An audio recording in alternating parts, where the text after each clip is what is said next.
Il existe une méthode qui ressemble à une mauvaise blague. Tu arrêtes d'arroser tes tomates et elles te remercient par la plus grosse récolte de ta vie. Plus sucrée, plus charnue, sans fissures, sans pourriture. Ce n'est pas une blague, ce n'est pas du clickbait. C'est une technique que les agriculteurs italiens connaissent depuis des siècles, qui a été scientifiquement documentée en Californie et que presque personne n'applique en Allemagne, alors qu'elle est parfaitement adaptée à nos jardins, surtout dans les étés de plus en plus secs du Brandebourg, de Saxe-Anhalt et du Haut-Rhin. Pourquoi personne ne vous en parle? Peut-être parce qu'une tomate qui n'a pas besoin d'eau n'a pas non plus besoin de tuyaux d'arrosage coûteux, de systèmes automatiques goutte à goutte, ni de factures d'eau. Et ça, c'est un problème. Mais pas pour toi. Avant d'entrer dans le détail, laisse-moi te dire ce qui t'attend. Tu vas comprendre pourquoi chaque litre d'eau que tu donnes à tes tomates les rend un peu plus faibles. Tu vas découvrir ce qui se passe quand les racines ne descendent pas en profondeur, mais restent à la surface, comme des enfants gâtés qui n'ont jamais appris à se débrouiller seuls. Tu vas apprendre une méthode aussi ancienne que l'agriculture elle-même, redécouverte ces dernières années par les universités, avec des résultats qui ont surpris les chercheurs eux-mêmes. Et à la toute fin, je te montrerai exactement comment l'appliquer dans ton propre jardin, étape par étape, adapté au sol allemand, au climat allemand, aux conditions allemandes. Mais je vais aussi être honnête, cette méthode n'est pas faite pour tout le monde. Elle exige quelque chose que la plupart des jardiniers ont du mal à donner, la confiance. La confiance en une plante que tu ne contrôles plus. L'histoire ne commence pas en Allemagne, mais dans une vallée poussiéreuse de Californie, où un homme nommé Steve Gotto a fait, dans les années 90, quelque chose que ses voisins ont trouvé complètement fou. Gotto n'était pas un illuminé. C'était un agriculteur expérimenté, 3e génération, élevé entre les champs de tomates. Son grand-père avait rapporté des techniques japonaises aux États-Unis. Son père les avait perfectionnées. Mais Steve Gotto est allé plus loin. Il a arrêté l'arrosage. Pas complètement, pas d'un coup, mais il l'a réduit à une fraction de ce que tout le monde utilisait. Ses voisins arrosaient leurs champs avec des milliers de litres par semaine. Gotto donnait presque rien à ses plantes. Les premières semaines, ses tomates avaient l'air misérables, plus petites, plus pâles. Les feuilles pendaient mollement sous la chaleur de midi. Les voisins riaient, les experts secouaient la tête, et puis vint la récolte. Les tomates de Gotto étaient plus petites, oui, mais plus denses, plus lourdes. Et le goût? Le goût était une révélation. Des chefs de San Francisco faisaient des heures de route pour acheter ces fruits. Les restaurants payaient le triple du prix du marché. Pendant que ses voisins luttaient contre des tomates qui éclataient ou qui étaient aqueuses et invendables en supermarché, Gotto vendait chaque fruit qu'il récoltait. Son secret? Il l'appelait « dry farming », la culture sèche. En réalité, ce n'était pas un secret. C'était la redécouverte de ce que les paysans savaient avant l'agriculture industrielle. Et maintenant, vient la partie qui change tout. Ce que Gotto faisait d'instinct a ensuite été confirmé scientifiquement, et les résultats sont stupéfiants. L'Université de Californie à Davis a mené de nombreuses expériences où des tomates étaient cultivées avec des quantités d'eau différentes. Le groupe témoin recevait l'arrosage standard recommandé. Le groupe test recevait 50 à 70% d'eau en moins. Résultat, les tomates moins arrosées avaient un taux de sucre nettement plus élevé, jusqu'à 40% de Brix en plus, l'unité qui mesure la douceur des fruits. Elles avaient une peau plus épaisse, plus résistante aux parasites et aux maladies. Leur arôme était plus intense grâce à une plus forte concentration des composés aromatiques. Et surtout, le rendement n'était pas dramatiquement inférieur. Pour certaines variétés, il était même équivalent. Moins de fruits, certes, mais chaque fruit plus lourd, plus dense, plus précieux. Pourquoi ça marche? Pourquoi moins d'eau donne-t-il une meilleure tomate? La réponse se trouve sous terre, et elle est d'une logique implacable. Quand tu arroses régulièrement une tomate, surtout par le haut, elle développe ses racines là où se trouve l'eau, en surface. Pourquoi irait-elle plus profond? L'eau vient à elle.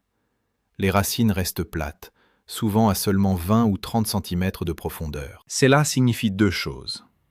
La plante devient totalement dépendante de toi. Un jour sans arrosage, et elle souffre.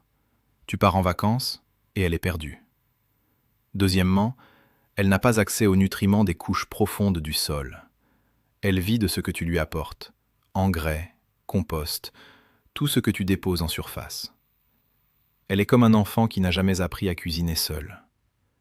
Imagine maintenant l'inverse. Tu n'arroses presque plus, ou alors très rarement et très profondément. Que se passe-t-il? La plante cherche.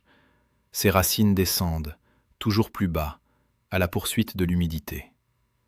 Dans un bon sol, les racines de tomates peuvent atteindre 2 mètres de profondeur. Ce n'est pas une théorie, c'est documenté. En descendant, elles traversent des couches riches en minéraux qui ne remontent jamais en surface. Potassium pour le goût, phosphore pour la formation des fruits, oligo-éléments que aucun engrais ne peut fournir aussi parfaitement que le sol lui-même. La plante devient indépendante, forte, et produit des fruits qui portent toute cette profondeur en eux. Passons maintenant à l'Allemagne. Tu te dis peut-être, la Californie, l'Italie, ce sont des régions sèches. Mais mon jardin en Basse-Saxe où il pleut parfois pendant des semaines en juillet, ou mon sol argileux en Bavière qui retient l'eau. La vérité, c'est que la culture sèche fonctionne en Allemagne, à condition de l'adapter. Et c'est là que ça devient passionnant. Commençons par les régions où c'est le plus facile. Brandebourg, Saxe-Anhalt, certaines parties de Saxe. Ce sont des zones qui sont devenues de plus en plus sèches ces dernières années. Les étés ressemblent parfois plus à l'Espagne qu'à l'Allemagne de nos grands-parents. Sol sableux, peu de précipitations, soleil intense. Pour un jardinier classique, c'est un problème. Pour la culture sèche, c'est idéal. Les conditions sont très proches de celles où la méthode a été mise au point. Tu n'as besoin d'aucune grande transformation, juste du courage d'essayer. Dans le Haut-Rhin, en Palatinat, dans certaines parties du Bade, c'est pareil. Été chaud, peu de pluie pendant la période de croissance principale, sol profond avec bon drainage. Les vignerons ont compris depuis longtemps que le stress est bon pour le goût. C'est pourquoi ils n'arrosent pas leurs vignes, même s'ils le pourraient. Le même principe s'applique aux tomates. Moins d'eau égale plus de concentration, plus d'arôme, plus de ce qu'une tomate doit être. Et au nord? Et sur les lourds sols argileux de l'Algo ou du Piémont bavarois? C'est plus compliqué, mais pas impossible. Les sols argileux retiennent mieux l'eau que les sols sableux, avantage. Mais ils la libèrent moins bien, et une fois détrempés, les racines manquent d'oxygène. La solution passe par le travail du sol. Avant la plantation, creuse des trous profonds, au moins 60 cm, et remplis-les d'un mélange de compost et de sable grossier. Cela crée des canaux dans lesquels les racines peuvent descendre sans étouffer dans l'eau stagnante. C'est plus de travail, oui, mais un travail unique qui rapporte pendant des années. Maintenant, la question que tu te poses sûrement, comment faire concrètement? Comment habituer une plante que j'arrose tous les jours depuis des années à vivre sans arrosage? La réponse est progressivement, comme un entraînement. Dès le semis. Quand tu fais tes semis de tomates en février ou mars sur le rebord de la fenêtre, arrose-les dès le début avec parcimonie. Ne les laisse pas se dessécher, mais ne les maintiens pas constamment humides. Les jeunes plants doivent apprendre tout de suite que l'eau n'est pas une évidence. Ce n'est pas de la maltraitance, c'est de l'éducation. Un semis qui reçoit peu d'eau dès les premières semaines développe des racines plus fortes. À la plantation. Mi-mai, après les seins de glace, tu plantes dehors. Arrose une seule fois abondamment, puis arrête. Pas complètement tout de suite, mais réduis drastiquement la fréquence. Au lieu d'un peu tous les jours, beaucoup une fois par semaine. Et surtout, arrose à la base, profondément dans le sol, jamais sur les feuilles. Cela force les racines à descendre. La phase décisive. Une fois la plante établie et les premières fleurs apparues, tu réduis encore. Une fois tous les 15 jours, puis une fois par mois. Et enfin, si tu es courageux, et si le sol et le climat le permettent, plus du tout. Cette méthode ne convient pas aussi bien à toutes les variétés. Les hybrides modernes, sélectionnés pour un rendement maximal, sont souvent mal préparés au stress hydrique. Les anciennes variétés, Les variétés fixées, sements-festes, celles du bassin méditerranéen, celles-là sont différentes. Elles portent dans leur ADN le souvenir des étés secs. Black Crème de Russie, Cœur de bœuf d'Italie, Antohi Romanian de Roumanie, Costoluto Genovese, San Marzano, Brandywine. Ces variétés savent ce qu'est la soif et réagissent par la concentration, pas par la faiblesse. Le paillage est LA clé qui rend tout possible en Allemagne. Sans paillage, la culture sèche ne marche pas chez nous. Le paillage est ton remplaçant d'arrosage, ta protection contre l'évaporation, ton assistant invisible qui travaille pendant que tu dors. 15 à 20 cm d'épaisseur minimum, paille, tonte de gazon séché, copeaux de bois, feuilles, carton. Laisse un petit espace autour de la tige pour éviter la pourriture. Le paillis réduit l'évaporation de 70 à 80%, maintient le sol frais et humide, nourrit la vie du sol et améliore sa structure année après année. La science le confirme. Sous stress hydrique modéré, la tomate produit plus de composés secondaires, dont le lycopène, jusqu'à plus 30%, concentre ses sucres et ses arômes, développe une chair plus dense et une peau plus résistante. Le résultat, une tomate qui ne coule pas quand tu la coupes, qui ne détrempe pas ton pain, qui ne rend pas de l'eau à la cuisson. Une tomate comme celle que connaissaient encore nos grands-parents.